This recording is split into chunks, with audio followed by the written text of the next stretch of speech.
તમારામાંથી ઘણા બધા લોકોએ મને એવું પૂછ્યું છે કે લો ઓફ એટ્રેક્શનનો તમારો અનુભવ તો કહો. તો હું એક નાનકડી વાત શેર કરવા માગું છું તમારી સાથે.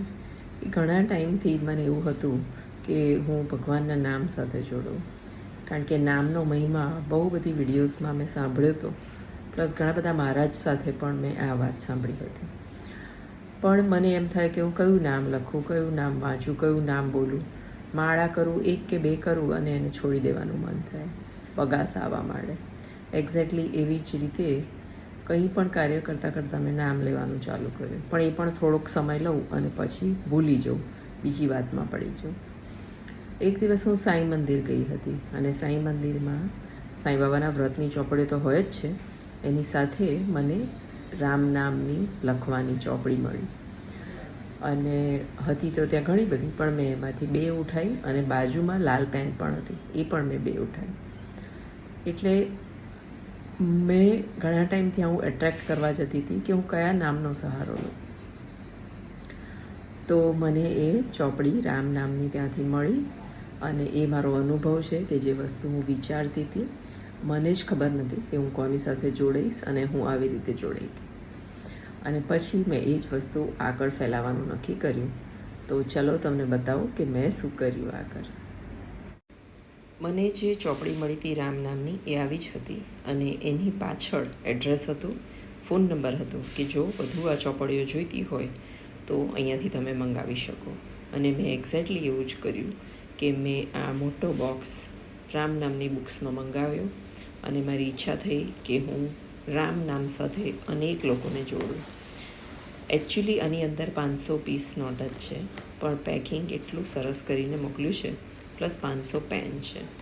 તો હું તમને બતાવું, કેમ કે આ બેગ મારી પાસે આવ્યો ત્યારે વરસાદની સિઝન હતી, એટલે બહુ જ સરસ રીતે એ લોકોએ પેકિંગ કરી અને મારી સાથે ચોપડીઓ મોકલી છે.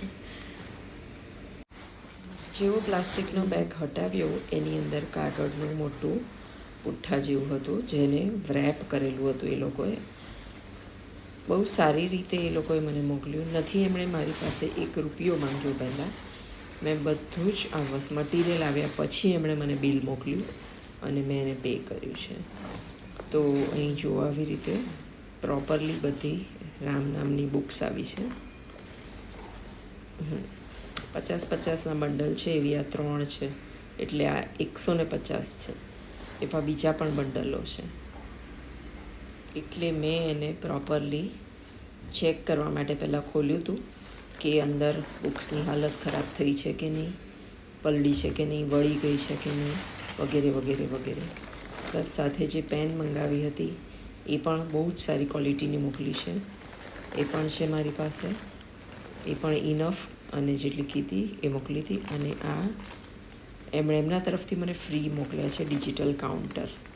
જે લોકો લખી નથી શકતા, અશક્ત છે અથવા પથારીમાં છે, એમને આ ડિજિટલ કાઉન્ટર આપી અને એ લોકો પણ રામ નામ લખી, બોલી અને ગણતરી કરી શકે છે. બધું પરફેક્ટ આવ્યું છે, ગણતરી પ્રમાણેની બુક્સ છે, પેન છે. એટલે ધીરે ધીરે બધાને હું વેચતી જઈશ. એટલા માટે મેં બધી જ વસ્તુ જેમ હતું એમ ફરી પેક કરવાનું નક્કી કરી દીધું છે અને ધીરે ધીરે બધાને વેચતી જઈશ. તો આ એક મારો અનુભવ હતો કે જે હું વિચારતી હતી કે મારે કોની સાથે જોડાવું, એ વસ્તુ મારી સામે આવી અને એ જ વસ્તુને હું આગળ વધારવા માગું છું. એટલે મેં એને મંગાવી અને ઘણા બધા લોકોને મેં આપવાનું ચાલુ કર્યું છે. અને હું જ્યાં કામ કરું છું ત્યાં પણ મેં બધાને આપી.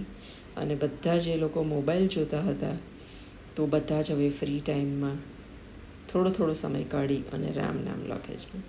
હું જાણું છું કે બધાને ટેવ પડતા વાર લાગે, પણ ધીરે ધીરે બધાને આની સાથે આનંદ આવવાનો જ છે.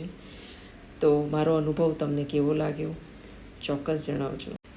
આ વિડીયો જોયા પછી જો તમારામાંથી કોઈને પણ ઈચ્છા થાય બુક મંગાવવાની, તો મેં આ ફોટો મોકલ્યો છે અને જેમાં ફોન નંબર્સ પણ છે.